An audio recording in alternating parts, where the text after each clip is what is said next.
In today's video, I'm revealing the powerful but overlooked sign that you may be far more ready for retirement than you think, and why obsessing over an arbitrary savings number could be keeping you at work longer than necessary. If you're new to the channel, hi, I'm Julia, certified financial planner, and after analyzing hundreds of retirement-ready individuals who delayed their retirement for no real financial reason, I found that most ignore key lifestyle indicators and spending patterns that prove that early retirement isn't just possible, it's already within reach. And that's exactly why I'm making this video today, to show you the specific signs that reveal your true retirement readiness, to expose how retirement anxiety distorts your view of your actual lifestyle costs, and to introduce the lifestyle-first planning approach that could move your retirement date up by years. My hope is that for those watching who meet these criteria, that they can retire earlier and with confidence. And plus, I'll be reviewing a case study at the end, so be sure to stay tuned and let's get into it. Most people believe that they can only retire once they hit a certain magic number, 1 million, 2 million, or some other round figure. But these targets are almost always random. They don't reflect your personal lifestyle needs or actual spending patterns. Take Mike, for example. At 62, he had 1.3 million saved in a paid-off home, but he believed he needed 2 million to retire successfully.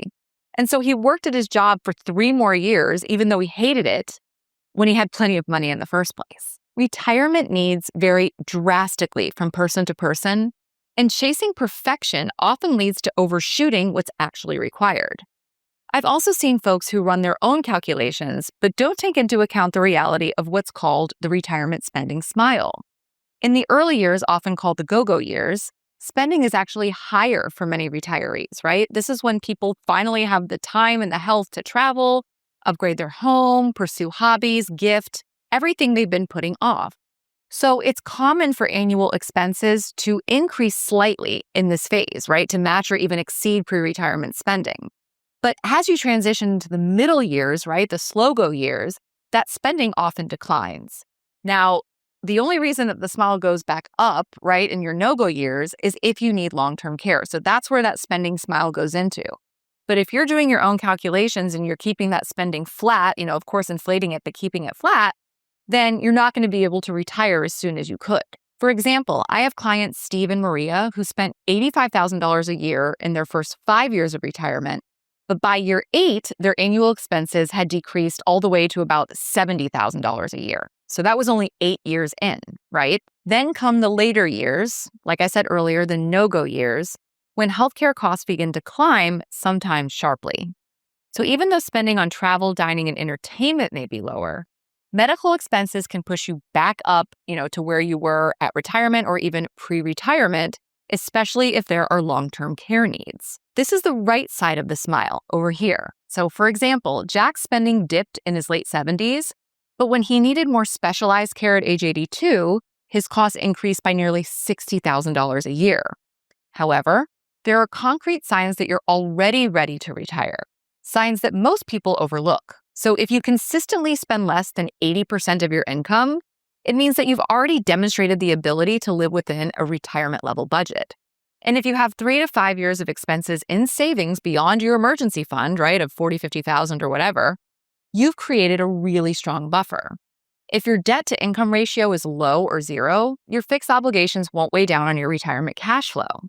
For example, Karen, 61, was earning $120,000 per year.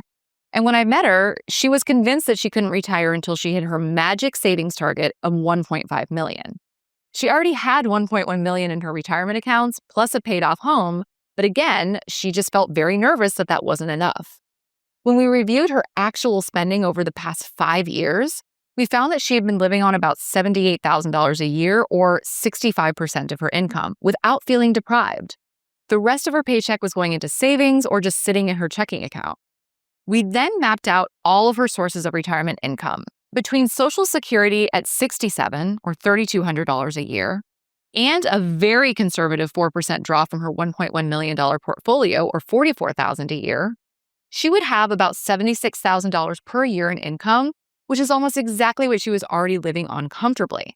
And that's without counting any part-time work or the flexibility to adjust withdrawals in good market years versus bad ones. Seeing those numbers side by side made it clear. She didn't need to keep grinding for another 4 to 5 years to reach her magic number. And within 6 months, she retired and she started that new phase of her life very comfortably. Another simple indicator that we used in Karen's analysis is her income to expense ratio.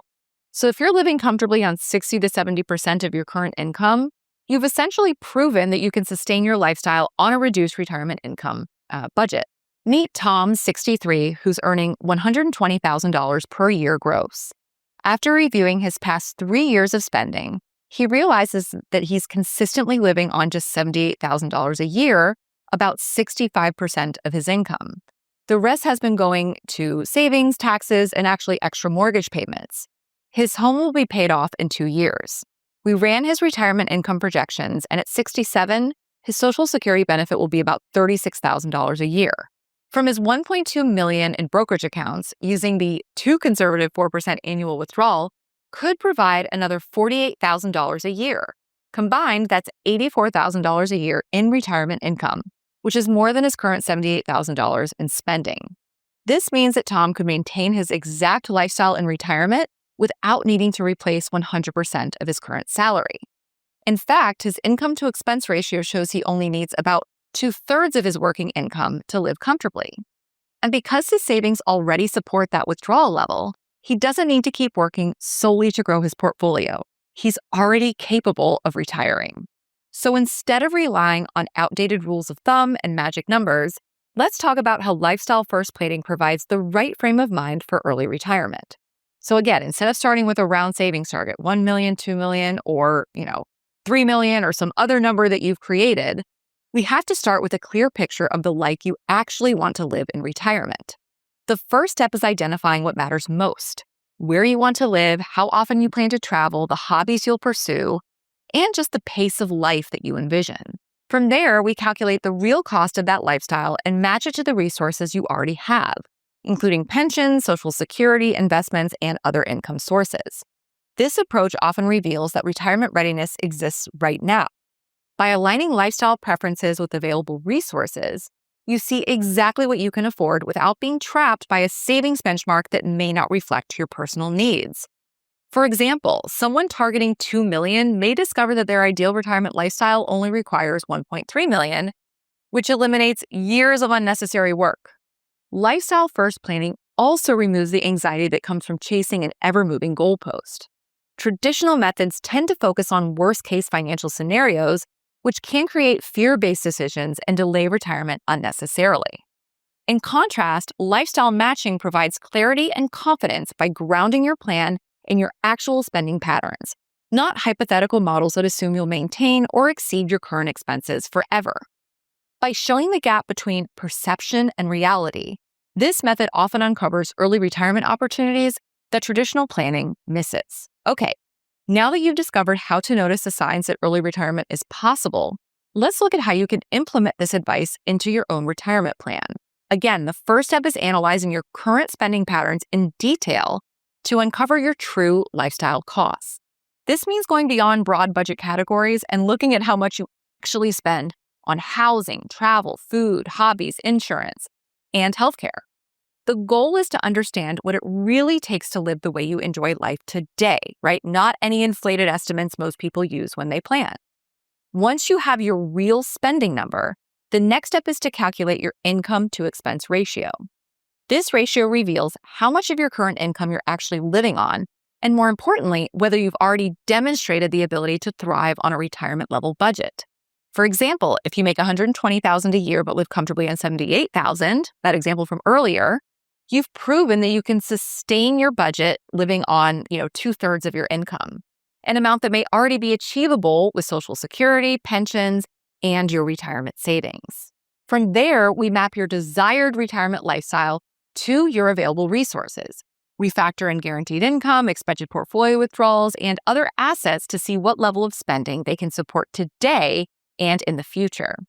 This mapping process often reveals feasible retirement dates that are much sooner than you imagined. So now, let's look at a case study to illustrate these points using the guardrail theory. Meet Jim, single, 61 years old, a Florida resident with about $1.3 million in investable assets, including $100,000 in cash. He's worked hard for 40 years, and he has a daughter who's a single mom who's taking care of 2 kids who could really use his hands-on help. He wants to retire at 62, but is afraid to because he hasn't hit his $1.5 million target that he's had set in his mind for years. So let's look at some basic facts. He has roughly $966,000 in his traditional IRA and $140,000 in his Roth IRA, no annuities, and $100,000 in a high-yield money market account. He also owns his home outright for $550,000. Here we can see what he's eligible for from Social Security at full retirement age, or age 67, at $4,025 a month. And we can play around with this a little later. He doesn't have a pension or other income, and his expenses are $6,250 per month net, or $75,000 per year. He turns 62 in April of next year, so if he retires then when he wants to, he can actually spend $7,379 net per month, which is over $1,000 more than he was planning to spend, right? We're using a life expectancy of age 90 here. This means that he has extra room in his budget. Now, he's shocked to learn this, as he thought he definitely needed to work another 3 years to hit that $1.5 million. But even if he lost 25% of his portfolio, as we see here, he'd still be able to spend more than he was planning to, right, at $7,058 a month. Now let's stress test a long-term care event between ages 87 and 90. We're going to use $8,000 a month indexed at 3% starting now, which equals around $17,250 per month by the time he's 87. We can still see that he can meet his net budgetary needs retiring at 62, even if he needs long-term care for the average length of time of 3 years. Jim is ecstatic that he's able to retire early next year with the confidence that he can maintain his lifestyle and help his daughter. Clearly, to make this work long-term, you need to revisit your spending and lifestyle analysis regularly. This ensures that your plan stays aligned with your goals and confirms affordability as life evolves. So now that you understand the signs that indicate you can retire earlier than you think, you can take these and implement the same process to discover your true retirement timeline. And if you're looking for more help with your retirement plan, watch my free training by clicking the link in the description. In this training, I'll walk you through the exact strategies to design your perfect retirement regardless of your specific situation.